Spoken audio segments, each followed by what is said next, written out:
समय होता था आजमगढ़ का नाम लोग सुनकर के डरते थे, उसके नाम से पहले ही उनको बाहर कर देते थे। होटल और धर्मशाला में रूम नहीं देते थे लोग। ये स्थिति किन लोगों ने बनाई? यहां के नौजवान कहीं उत्तर प्रदेश से बाहर जाते थे, यहां तो नौकरी नहीं मिलती थी, कोई रोजगार नहीं होता था।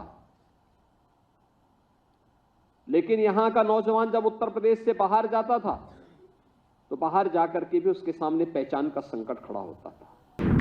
ये उत्तर प्रदेश बीमार नहीं था, उत्तर प्रदेश को बीमार किया गया था।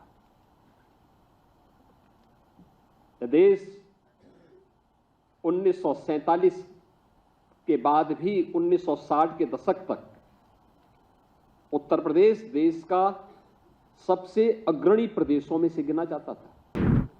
जिन्होंने उत्तर प्रदेश को अपने परिवार के लूट का एक अड्डा बना दिया था, जिन लोगों के कारण पहचान के भीषण संकट के दौर से उत्तर प्रदेश को गुजरना पड़ा था, वे उस बीमारी के कारण थे और उस बीमारी को समझने की आवश्यकता है। यह उत्तर प्रदेश बीमार नहीं था, उत्तर प्रदेश को बीमार किया गया था। यह देश 1947 के बाद भी 1960 के दशक तक उत्तर प्रदेश देश का सबसे अग्रणी प्रदेशों में से गिना जाता था। देश के अंदर उत्तर प्रदेश का योगदान 14% से अधिक माना जाता था। लेकिन 1960 के बाद से लगातार गिरावट जो आई,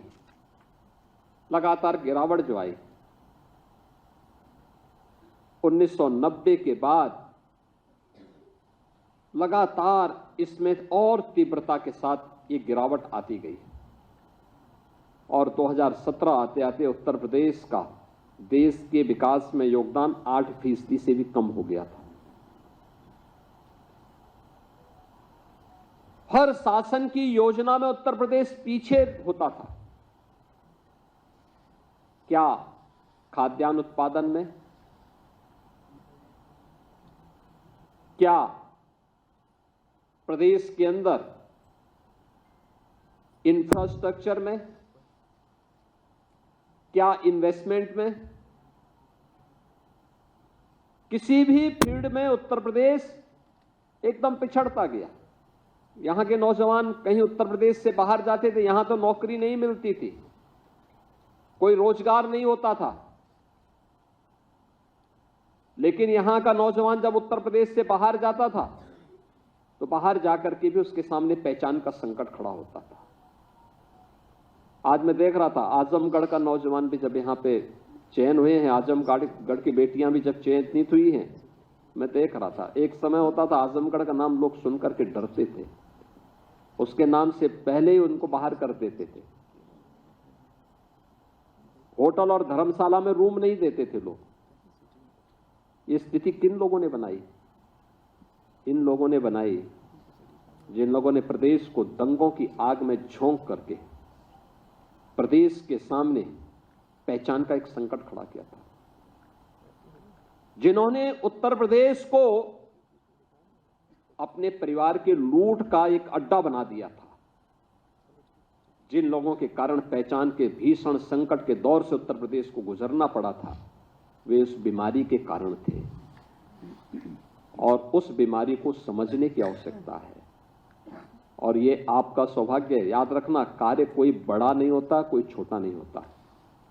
जहां अवसर मिले वहां अपनी प्रतिभा का भरपूर उपयोग करिए और याद रखना, आगे के बढ़ने की संभावना अपने आप आपके जीवन में आती हुई दिखाई देगी जब भी आप ईमानदारी के साथ, पूरी प्रतिबद्धता के साथ अपनी जिम्मेदारियों का निर्वहन करेंगे। तो न केवल आपके लिए आगे बढ़ने के अवसर होंगे, बल्कि प्रकृति और परमात्मा की कृपा भी आप पर उसी प्रकार से बनेगी जिस प्रकार से आपने इस पूरी व्यवस्था के साथ देखा होगा। आज आप इस बात को कह सकते हैं कि चयन की प्रक्रिया में आपके साथ न भेदभाव हुआ है, तो आपको भी किसी के साथ कोई भेदभाव नहीं करना। 25 करोड़ जनता के लिए आपको सेवा का अवसर प्राप्त हो रहा है। और याद करना, ये मिशन रोजगार के साथ हम लोग नियुक्ति पत्र वितरण के कार्यक्रम को इसीलिए जुड़ते हैं क्योंकि प्रधानमंत्री जी इस बात को कहते हैं कि यह इस बात का संकेत होना चाहिए कि किसी के साथ अन्याय नहीं हुआ है, न होना है।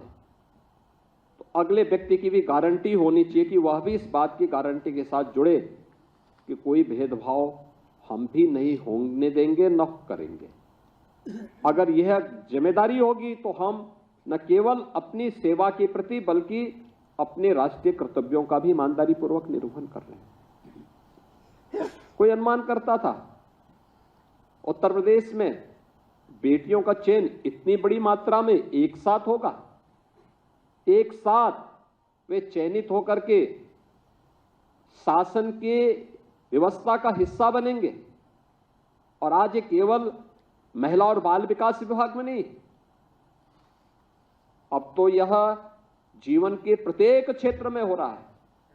उत्तर प्रदेश पुलिस में अभी 2 महीने पहले हम लोगों ने 60,244 पुलिस भर्ती की प्रक्रिया को संपन्न किया। इस 60,244 में 12,045 केवल बेटियां भर्ती हुई हैं। 12,045, एक ही भर्ती में 12,045 बेटियां भर्ती हुई। याद करिए, 1947 से 2017 तक उत्तर प्रदेश पुलिस बल में केवल 10,000 महिला पुलिस कार्मिक थी। और यहां पर हम लोग जो भर्ती कर रहे हैं, उस भर्ती में पिछले 8 वर्ष में हम लोगों ने 40,000 से अधिक बेटियों को केवल उत्तर प्रदेश पुलिस बल में भर्ती किया। 40,000 से अधिक। यानी ऐसा नहीं कि प्रतिभा की कमी उनमें पहले भी रही हो, लेकिन अवसर नहीं मिलता था। 1,56,000 शिक्षकों की भर्ती अकेले बेसिक शिक्षा परिषद में हुई और 1,56,000 शिक्षकों की भर्ती में ज्यादातर बेटियां भर्ती हुई हैं, जो अपना योगदान आज प्रदेश के अंदर दे रही हैं, बेसिक शिक्षा के उन्नयन के लिए कर रही हैं। सरकार ने भी इन 8 वर्षों में प्रयास किया है। आंगनवाड़ी केंद्रों के लिए, बेसिक शिक्षा परिषद के लिए। अभी आपने देखा होगा, विपक्ष के पास कोई मुद्दा होता नहीं, हर एक उसको मुद्दा बनाने का प्रयास करते हैं। एक नकारात्मक दृष्टिकोण है। जिन लोगों की नकारात्मक दृष्टिकोण ने प्रदेश को बीमारू बनाया था, आज उनके द्वारा उठाए जाने वाले वे नकारात्मक मुद्दे फिर से प्रदेश को उसी झंझावत में, उसी जाल में उलझाने का प्रयास करते हैं। जब हम लोगों ने कहा कि प्रदेश के अंदर जर्जर विद्यालयों को शिफ्ट करना चाहिए, क्योंकि आपने देखा होगा एक राज्य में एक जर्जर विद्यालय भवन गिर गया, अनेक बच्चे उस जर्जर भवन के नीचे दब करके मर गए, दर्जनों बच्चे घायल हो गए।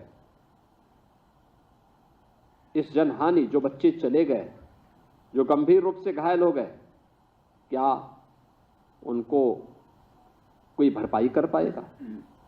लेकिन बीमार मानसिकता किस रूप में कटघरे में खड़ा करने का प्रयास करती है।